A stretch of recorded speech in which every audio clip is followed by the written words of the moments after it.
Sir, இப்போது appendix operation அப்படின்னு சொல்கிறாங்க. அந்த அப்பெண்டிக்ஸ் ஆப்ரேஷன் செய்யப்படுவதால் உடலில் எந்த பாதிப்பும் ஏற்படாது, அது இருக்கிறதுனால அப்படி ஒன்றும் ஒரு பெரிய பெனிஃபிட் இல்லை அப்படின்னு டாக்டரும் சொல்கிறாங்க. சர்ஜரி பண்ணிக்கிறவங்களும் ஓகே அதை எடுத்துடலாம் அப்படின்னு சொல்கிறாங்க. அப்போ உடலில் தேவையில்லாத ஒரு உறுப்பாக இருக்கிறதா அப்பெண்டிக்ஸ்? இதை பற்றி உங்களுடைய கருத்து என்னன்னு சொல்லுங்கள் டாக்டர்.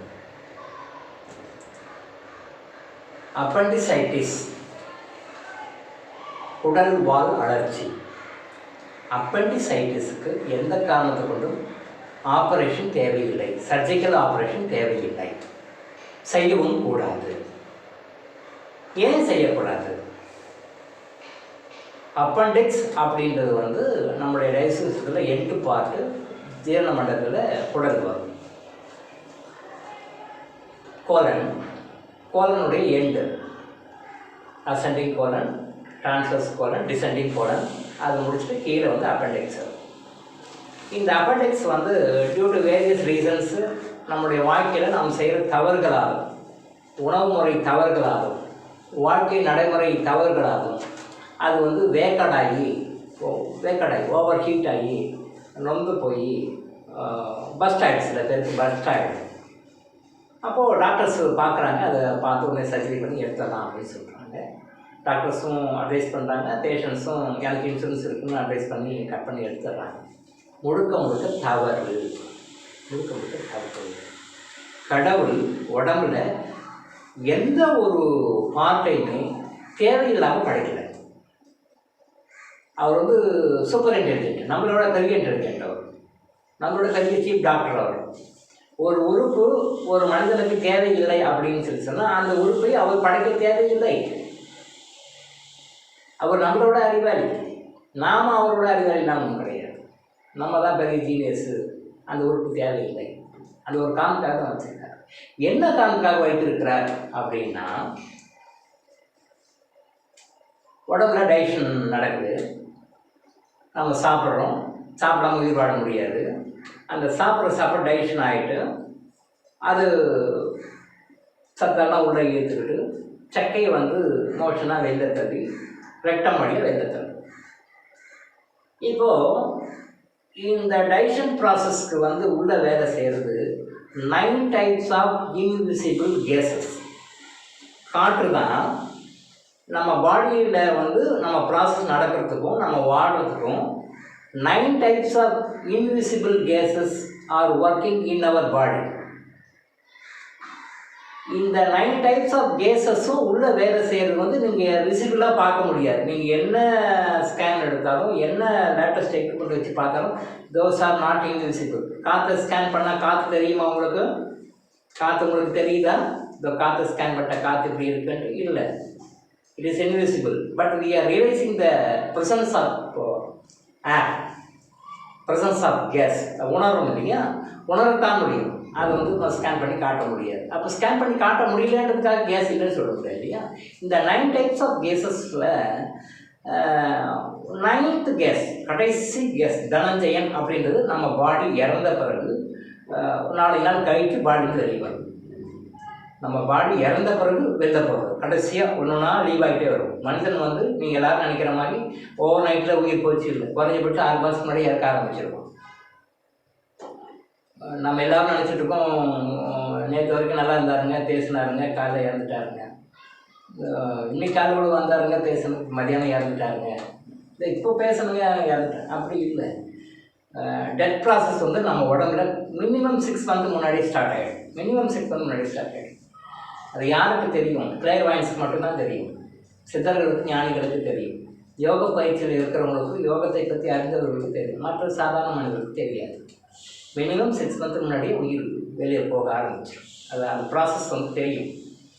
அது இந்த மாதிரி நுணுக்கமான விஷயங்களுக்கு தெரிஞ்சவங்களுக்கு தான் தெரியும், சாதாரண மக்களுக்கு தெரியாது.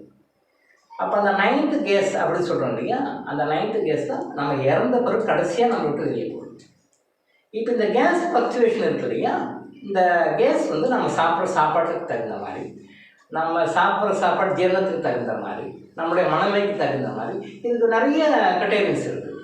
இந்த 9 டைப்ஸ் ஆஃப் கேஸஸ் உள்ள ஒர்க் பண்ணி பண்ணும்பொழுது அப்போது ஒரு இடம் வேணும். கரெக்டாக அப்படி ஸ்டெப்லைஸ்டாக 2 அடி தான் 1 அடி தான் குறுக்க டயமீட்டர் 30 மில்லிமீட்டர் சென்டிமீட்டர் தான். இப்படி ஒரு ஸ்பெசிஃபிக்காக ஒரு ஸ்பெசிஃபிகேஷன் கொடுத்து அதுக்குள்ளே பண்ணோம்னா இந்த கேஸ் ஃப்ளக்சுவேஷன் நம்ம மாறும் பொழுது அதுக்கு ஸ்டோரேஜ் அதுக்கு ஒரு இடம் வரும்.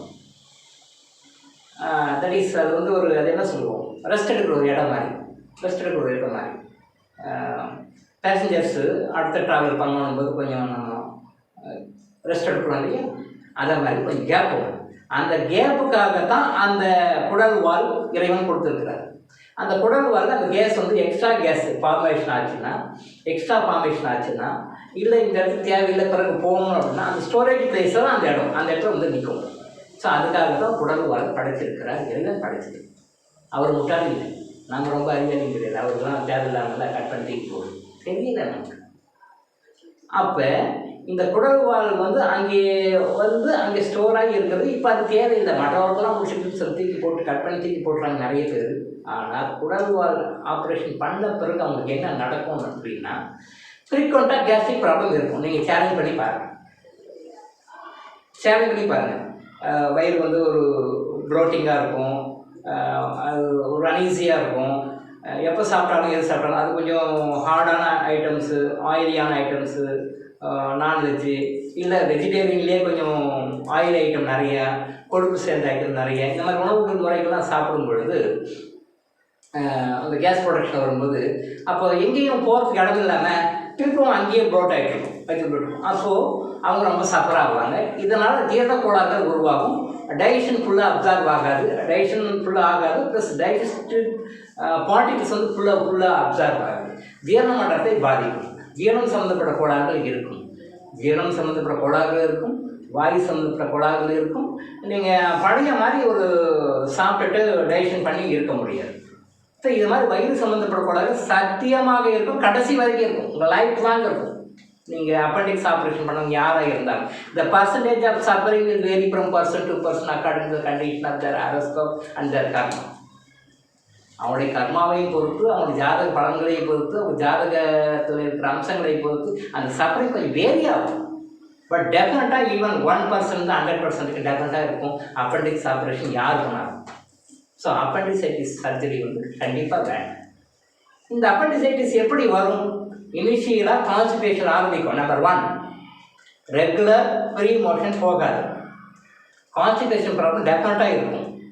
நிறைய சிம்டம்ஸ் இருக்குது, இது மேஜர் சிம்டம்ஸ். இது டைஜஷன் ப்ராப்ளம் இருக்கும், கான்ஸ்டிபேஷன் ப்ராப்ளம் இருக்கும். அந்த மோஷன் மூமெண்ட்டில் வந்து மோஷன் போகும்போது கொஞ்சம் கஷ்டமாகவும் இருக்கும், லிவர்லாம் லூஸாக போக மாட்டாங்க. இந்த சிம்டம்ஸ் டெஃபினட்டாக இருக்கும். இந்த சிம்டம்ஸை ஆரம்பத்திலே பார்த்து ஏரியர் ஸ்டேஜ்லேயே அதை நம்ம கரெக்ட் பண்ணிக்கலாம், ரொம்ப ஈஸியாக கரெக்ட் பண்ணிக்கலாம், ரொம்ப ஈஸியாக கரெக்ட் பண்ணிக்கலாம்.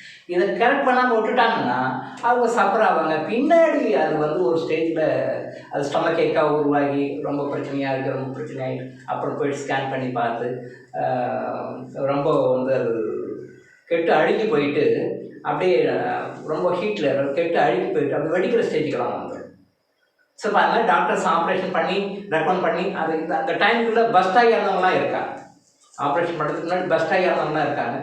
பஸ்டாகிற கண்டிஷனில் போயிட்டு சர்ஜரி பண்ணி தப்பிச்சவங்களும் இருக்காங்க.